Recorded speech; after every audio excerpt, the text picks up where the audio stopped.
Hello and welcome to round 2 back 9 coverage of 2025 Tour de Richmond presented by MVP Disc Sports and Good Sports Discs. I am Tim Eck. And I'm Graham Jennings. You're joining us for the back 9 coverage out here at Dorey Park. Doing a quick leaderboard check-in, we have Matt Graves and Jay Keagy tied up at the top at -7, but it's only a 5-stroke swing for the top 10. It's anybody's game, a lot of golf left. Let's see how they attack the back 9 out here at Dorey Park.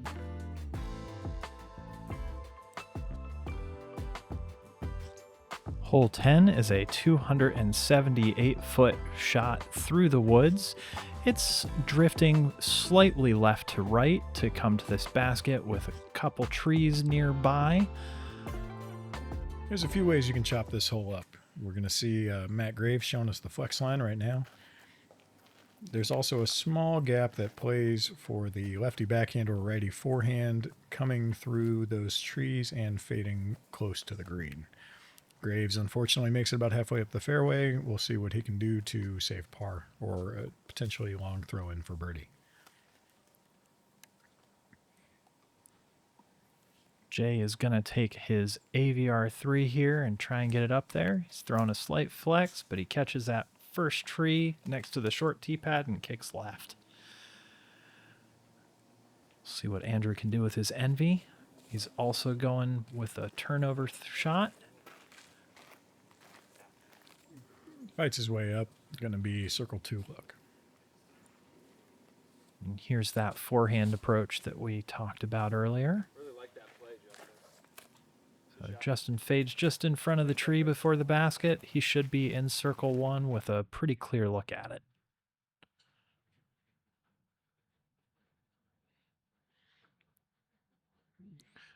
Keagy trying to approach from close to 15's fairway. Unfortunately doesn't find a hole. He'll have to scramble to save bogey.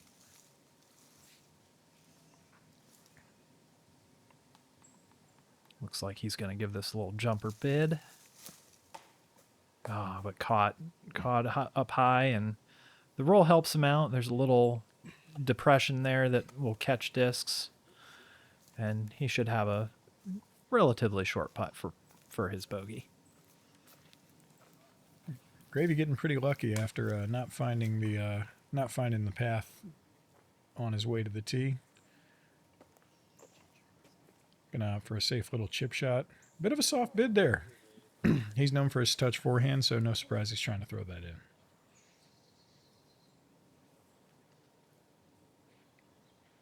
Lamont got pretty fortunate off the tee, and he'll have an open look for his birdie.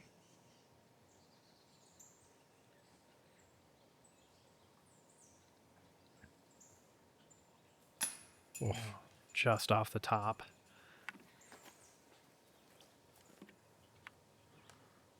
Jay to save bogey.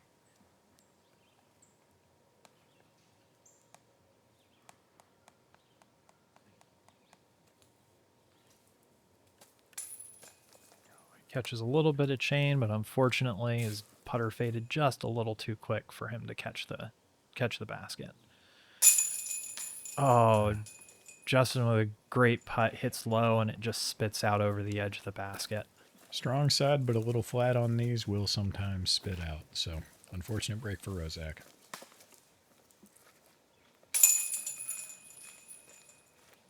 Lamont cleans up his par with the bag on. A lot of confidence there.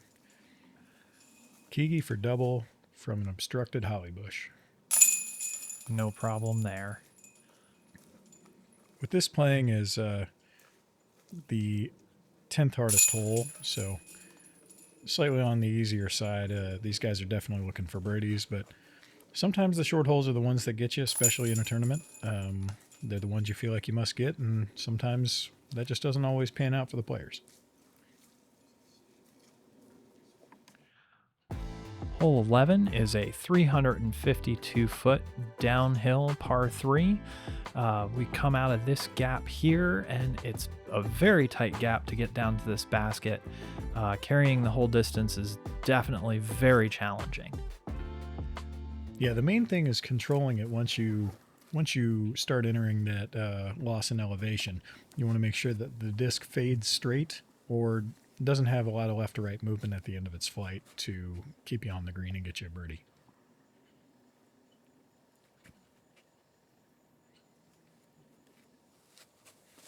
Matt's going with that moonshine truth that he's been throwing really well today. Does get caught up just before the big downhill down to the basket starts, so he should be able to find an upshot that gets him an easy birdie, or excuse me, an easy par. Lamont with the total eclipse hex here.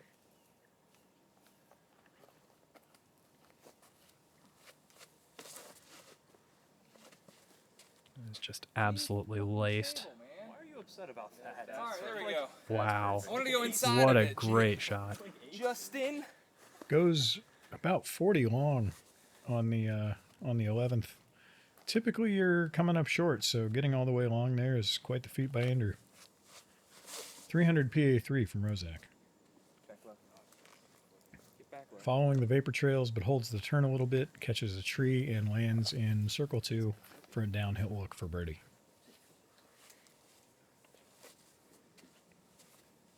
Let's see if Keagy can bounce back after the double. He's going with an ESP buzz.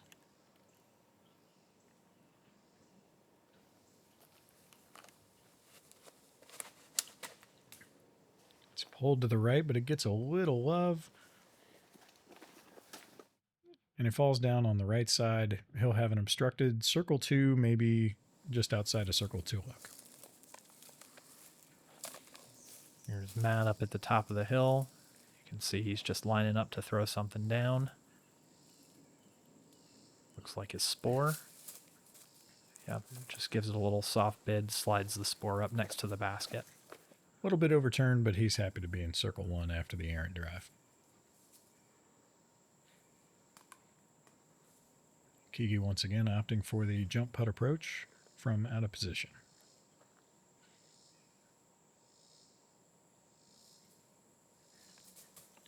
Looks like he's found a window. Now he's down past the basket, so he'll be putting, coming back to it. Sails just over the basket, lands circle 1 edge. Justin with a soft step putt. A little low, hits the basket, but that's a great result from where he was at. Confident bid, doesn't get punished, saved by the basket. Good deal. So here's Andrew coming back just outside the circle. And that is a beautiful putt. So we are going to take another look at that with a radiant rollback.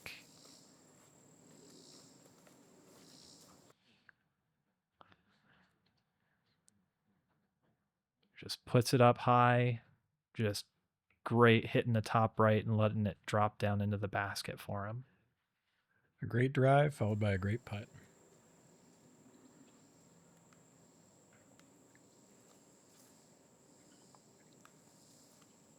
Keagy taking his time to line this up. Not wanting to hemorrhage any more strokes after the mistake on 10.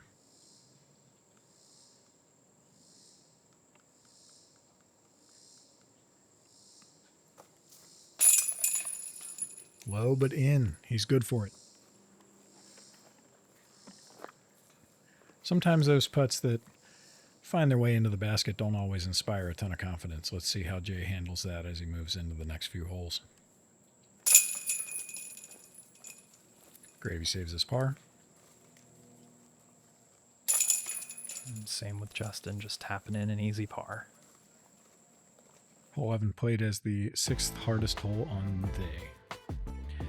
This hole is a huge uphill shot. The 227 feet that it says feels much, much longer, especially from the bottom of the hole. Players want to have a disc drifting from left to right, either a big forehand or a turnover that holds very well on the left to right path. Very common to see the forehand play here. Not surprised to see it from Lamont with the fireball. Hits the gap with confidence and is rewarded with a close circle 1 look. Beautiful shot by Andrew. And see Matt's opting to go with the turnover here. I think that's a Mako 3 in his hand. A little bit more difficult. Not quite the turn he wants. He grazes a tree and kicks back into the partially obstructed Circle 2 area to the left of the basket.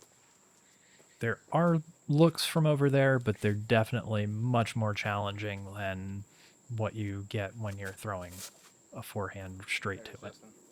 Rosak with the more traditional play with a jawbreaker cap wrap, and he's looking at about a 20-footer.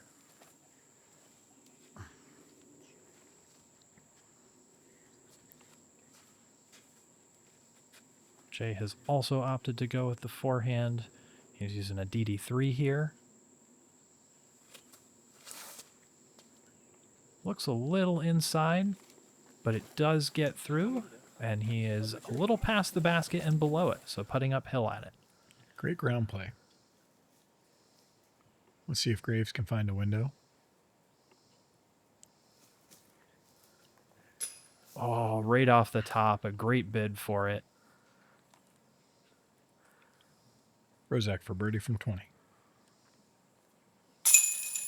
Same confident putting stroke we've seen all day. Great putt from Rosak.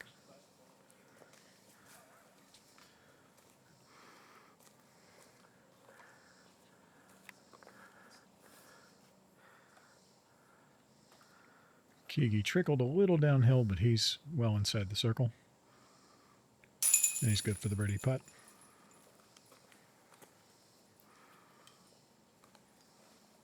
Lamont with the best drive of the bunch will tap in with his favorite putter, the Axiom Fireball.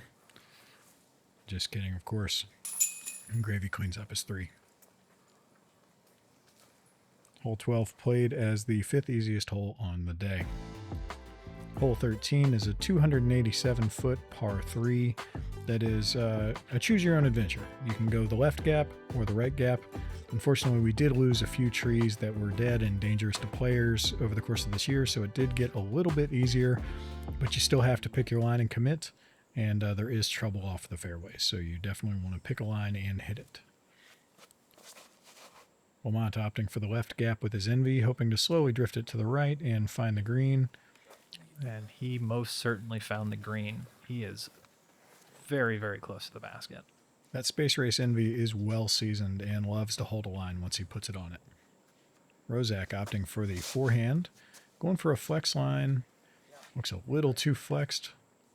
And he'll be circle edge with a downhill, possibly obstructed putt.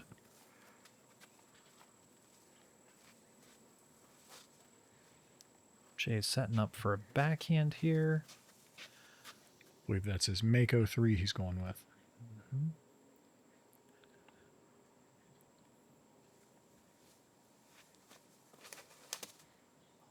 Also opting for the right side gap, hoping to get a little turn. Looks like he left it just a little too hyzered and it fades out to the left. He'll still have a shot at it coming down, but it is a long, long look. Here's Graves going forehand with his Pathfinder. He just gets it out there nice and flat, lets the disc do its work, puts him nice and close to clean up a birdie. Yeah, it's a high-level shot with a disc that many can't throw on a forehand line like that, and it rewards him. Jay having to maneuver his way considering the low ceiling on his putt. He takes it to a knee from about 60. He's good for it. Great putt from Jay. And, you know, I think we ought to run that one back. I want to see that one more time.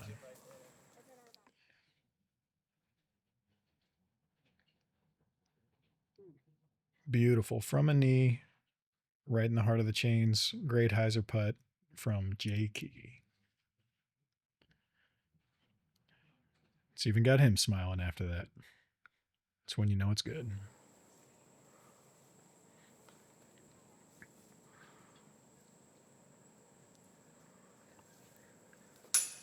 Oh, Justin just a little bit high.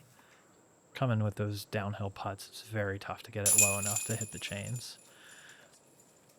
Gravy rewarded for the great drive, as well as Andrew Lamont tapping in their birdies. Yeah, great drives, guys. Hole 13 averaged middle of the pack as the 9th hardest hole.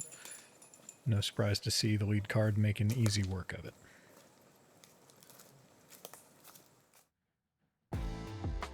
Hole 14 is a 459-foot par 4. The landing zone is up this hill, and then you want to throw your second shot as either a righty hyzer or a lefty forehand, or just opt for playing the tunnel to give yourself a circle 1 look.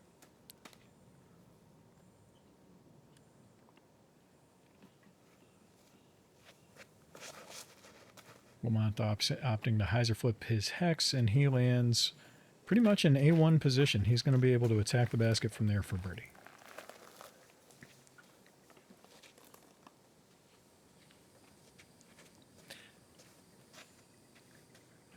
Jay's getting set up with his hex.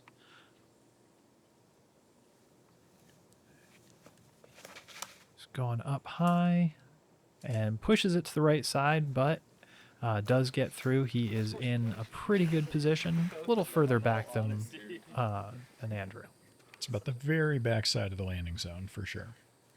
Gravy opting for the more technical but potentially more rewarding flip up forehand. Can he get the line right? Slightly overturned, he hits a tree and then kicks into the hollies on the right side, so he'll have to scramble to save par.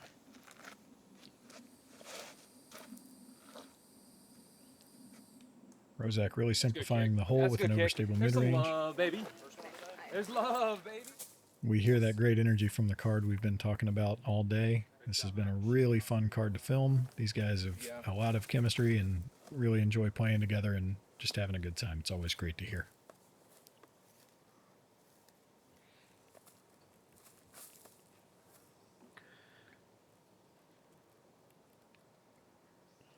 Keagy lining up with his buzz at the very back side of that landing zone, but a pure line following the second fairway to the basket. Fades out a little early, but he is definitely just outside the circle with an open look at the basket. Rosak, similar line with a 300 PA3. He'll land a little short, but just around circle's edge. We catch up with Andrew, the longest drive of the bunch. Looks like he's going to attack this with a forehand. Looks like his Envy he's using there. I believe so. I think it's that same Space Race Envy. It is pretty seasoned, so not surprised to see it turn just a little too early, but he's still got a circle 2 look at the basket.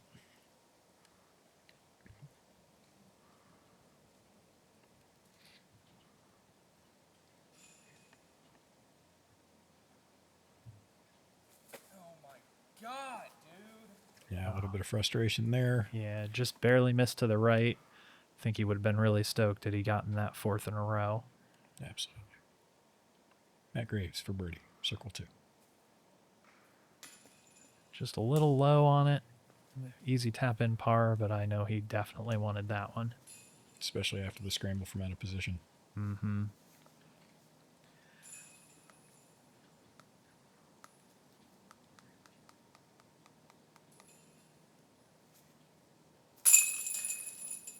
Keagy's in for birdie. Yeah, nice birdie from Jay. And that is his 3rd birdie in a row. It's a good way to get a bounce back from that double bogey earlier in the round.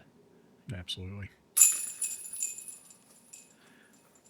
Lamont cleans up his par from a little bit further than he'd probably like after the missed putt, but no problem for him. Rosak much closer than I initially called with just a 10-foot tap in for birdie. Hole 14 played as the 5th hardest hole on the day, averaging 0.08 strokes over par. But the lead card made pretty easy work of that with 2 birdies and 2 pars. Hole 15 is a 325-foot par 3. It's just finding your way up through these woods. You can see quite a few trees have been removed from the course recently. The same problem we talked about earlier with the dead trees. So Players are going to have a few more options off the tee, but I do think this righty forehand is going to be one of the more popular choices.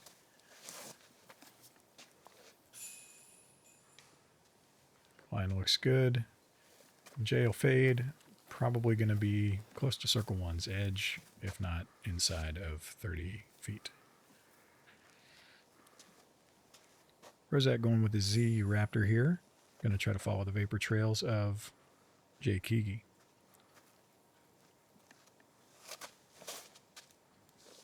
It's low and more driven. How's the ground play? He'll come up a little short. He probably hit one of the guardian logs, and we'll have a circle 2 or circle 1's edge putt for birdie.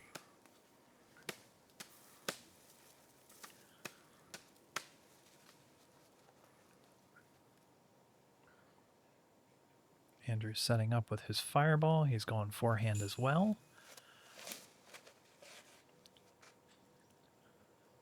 You do have to get a little bit more height on it like he does to land close to the basket, but that can bring some luck into play with the branches, and unfortunately Andrew falls a little short due to those branches. Yeah.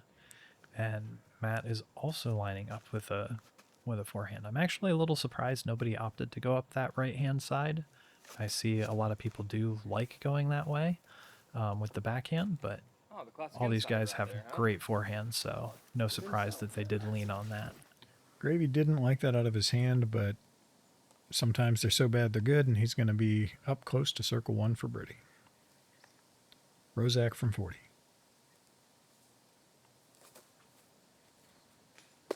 Just barely off. So we see Jay Keagy's lie as he's assessing it. Basically what he's saying to the card is that if I put my marker in front of my disc currently, the log will be in my lie. And it is dead and unattached, so he's asking the card for a ruling. Now, Tim, how does this work exactly? Because that looks like potentially a piece of the course. So the way the rules are written, it actually specifies like loose debris or rocks on the course. I don't really agree with this call. If I had been there, I definitely would have told them like, hey, that log is definitely a part of the course. It's clearly been put there. You're gonna need to deal with it. Jay is able to make his putt for the birdie, so we'll see how this plays out over the course of the rest of the tournament. Gravy, after the errant drive, is able to capitalize on a circle 1 putt. Nice birdie for Graves. It looks like Andrew is a lot closer than we initially thought, and is able to tap in from very close. And Rosak to clean up par.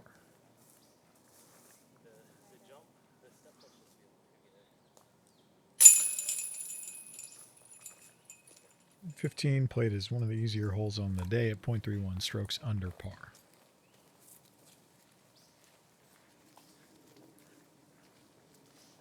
Now we'll head on over to hole 16.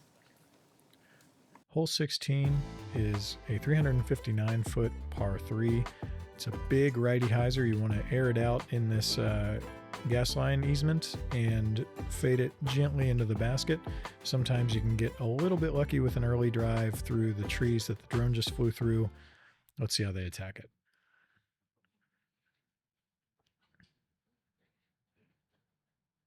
Jay's taking a Star Wraith, getting it out, trying to flip it up a little bit, let it fall in. He does a great job of that. He's looking inside the circle for sure. Sometimes that backside can be punishing, though, so we'll see what Jay's left with after these drives. Lamont, similar line, comes in a little bit shorter, gets great ground play, and lands well inside of circle 1. Yeah, right in the open. Looks very nice. Matt is going with a Raptor. That overstability is going to pull it in a lot sooner, and he's up high, so see where he ends up in the woods there. And Justin throwing a Savant. Comes in just a little early and high, trickles through a little bit. He'll have about 45 feet, partial obstruction to the basket.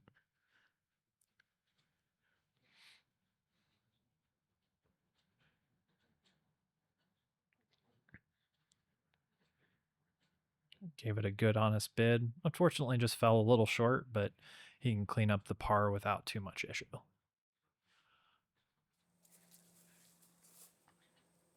Looks like Jay did get tucked in under the bushes a little bit, so he'll have to drop down to a knee to make that putt. Taking advantage of those long limbs, Jay Keagy stands at about 6'4", so he's using that leg span to his advantage, and he converts for a nice kneeling putt too. Looks like Matt's finish was pretty good, and he converts the birdie as well with a great putt. And Andrew with a great close to the pin shot. Easy birdie. Great putt right in the heart. Hole 16 averaged exactly even on the day and played as the 7th hardest hole.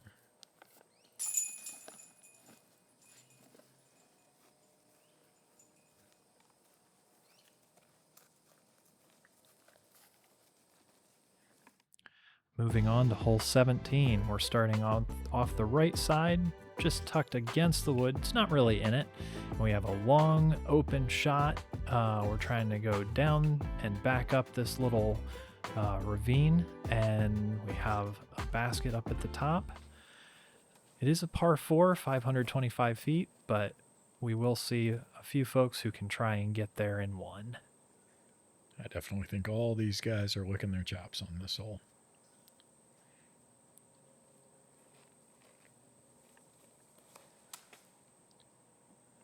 Jay hoping for a little bit of turn out of that Corvette. Gets a good amount of turn, but does fade just a little short of the basket on the left-hand side. We'll see how obstructed his putt is.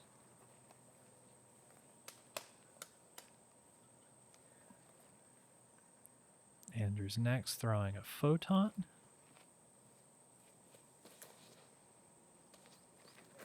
Got a good rip on it, a little to the right.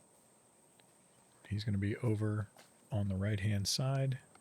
He'll probably have a relatively obstructed pitch out from there. Matt Graves has played safe all this tournament, but he's opting to attack with a Halo Star Wraith here. I really like the angle out of his hand. Oh, but it held over. Hits the right-hand side. Just a hair over turn from Matt Yeah. Graves, but just a hair is all it takes on this hole. It's a pretty exacting drive. Star Wraith from Rosak.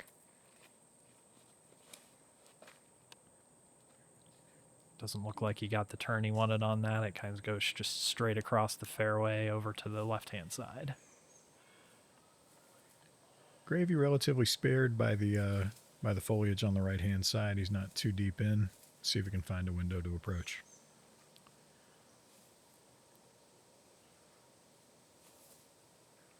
Finds a good hole out, decent ground play, and he's going to be maybe 10 feet away for a pretty easy birdie on hole 17. Right under the basket, it looked like. There's Justin shot out. He must have been fairly deep in there because I couldn't see him. Smart play to just pitch out there. For sure. Andrew tries to do the pitch out, but catches a branch, puts him on the edge, so he still might have something he can work with.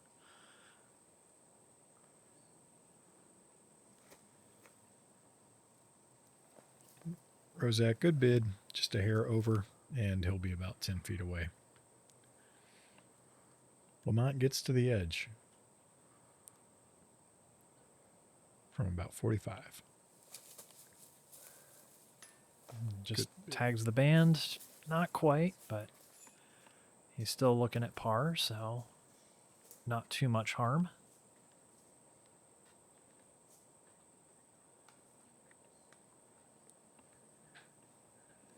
Keagy finds an opening. Looks like he's lining up a putt here.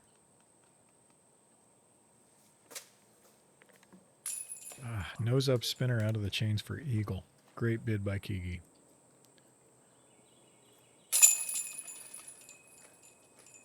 Lamont saves his par, and the rest of the card will tap in for either birdie or par.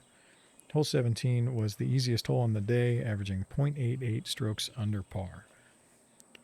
Definitely more of a par 3 for the open division, generally marked as a par 4 for recreational players because these are blue tees.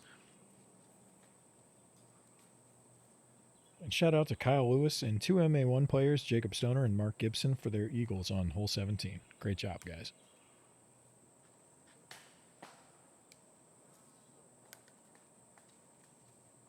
I think this is definitely a hole that we'll see some adjustments to in the future. It runs along very close to another hole, so there's definitely opportunity to either use some out of bounds to keep people out of each other's fairways, or even just dropping the par to a 3 for for these particular events. Why not both? Just joking. Hey, we'll talk about it.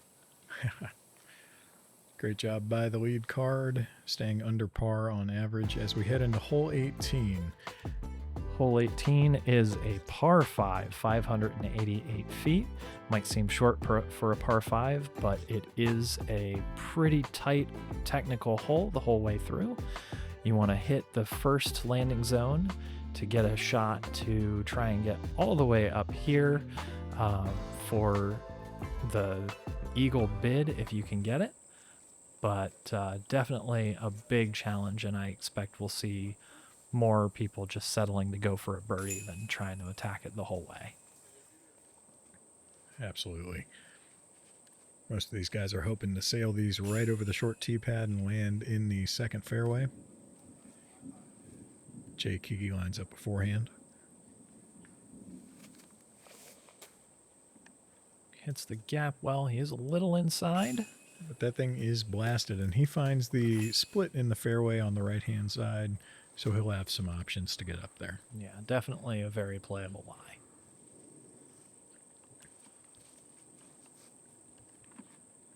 No surprise to see Matt Graves opting for a forehand here. Comes out a little low, but he gets some great ground play. He's not quite to the corner, but definitely something that he can continue to attack with. Absolutely.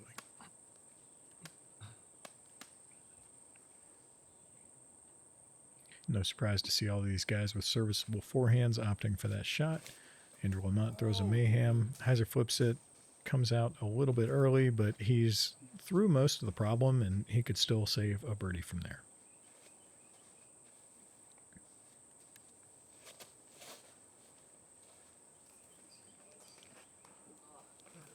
Rosak flying in there with a fast disc, unfortunately catches a tree on the skip, but he'll be able to navigate his way through from there. What in the hell is happening? Lamont letting you know how he's feeling. He's always good for that. Great guy to play with. Oh, Justin really tucked up against this tree. That makes this shot really, really hard. His positioning otherwise is pretty good. Oh, and he catches a tree, kicks him way right. Tough break. Yeah, there is another fairway over there that he'll be able to go down.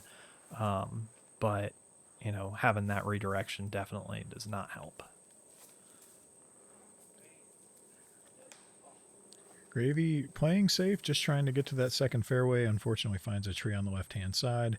He'll still have some options there to approach. Keagy getting a little more aggressive. Hits a similar tree on the left, drops into the fairway. This is that second fairway we were talking about. You can see where that tree is dead. You want to be turning right at about 30 degrees from the current fairway that Rosak's on. Looks like he's going to opt for a forehand around that tree. Yeah. It's a hard shot because you're fading to the right. It makes it tough to push all the way to the basket. And he catches just the edge of the tree. Looked like he was still moving sort of forward, but hopefully he's not too far into the shoal on the side. He'll be kicking center cut from there, and he'll have a straight approach at the basket for sure. Awesome. He's good with that? Yes. Well, not throwing three from a little over 300 from here. You've got to be fucking kidding me, dude. One thing about Andrew Lamont is he's not shy about how he's feeling. And sometimes it's nice to know that about your card mates.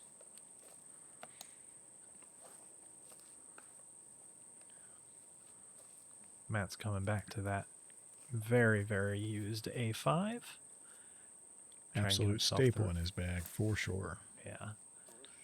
Throws it nice and low, uses the ground. Ends up a little shorter than I think he wants, but it's certainly not a bad result to be staring at that from the center of the fairway. Not out of his range by any means. Not at all.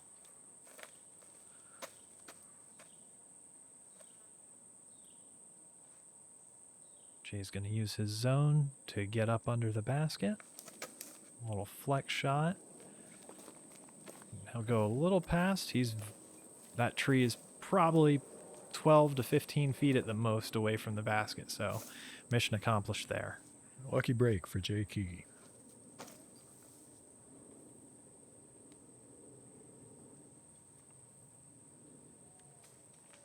Rosak getting great ground play on that one. Nice approach shot. Great control with that nice little slide up.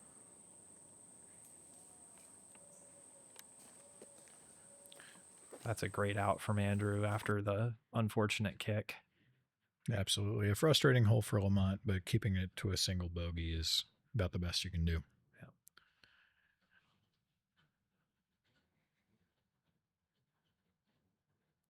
Well, we see Matt and Jay both go ahead and tap in their birdies. Great job playing the hole for them.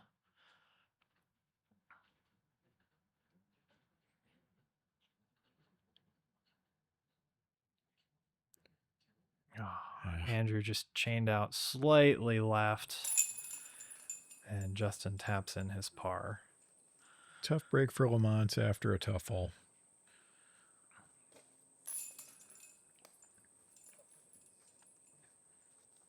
And unfortunately, that shot's going to take him off lead card for tomorrow. Let's do a leaderboard check-in here after the second round. We've got Jay Keagy and Matt Graves, the two locals, tied at the top, with Kyle Lewis, another local, in a close third. And looks like anybody tied for fourth is definitely still in it. The leaderboard is starting to have a bit of separation now. We have to give a huge thank you to all our sponsors who have helped make this event possible. In particular, Radiant Home Services. Corey and Mary were here on site every round, talking to our players, letting them know how supported they are in the Richmond disc golf community. Thank you to them and all of our other sponsors. And thank you for watching. Back 9 Round 2 coverage at Dorey Park for the Tour de Richmond 2025, presented by MVP Disc Sports and Good Sports Discs. Catch you on Round 3 at Bryant Park.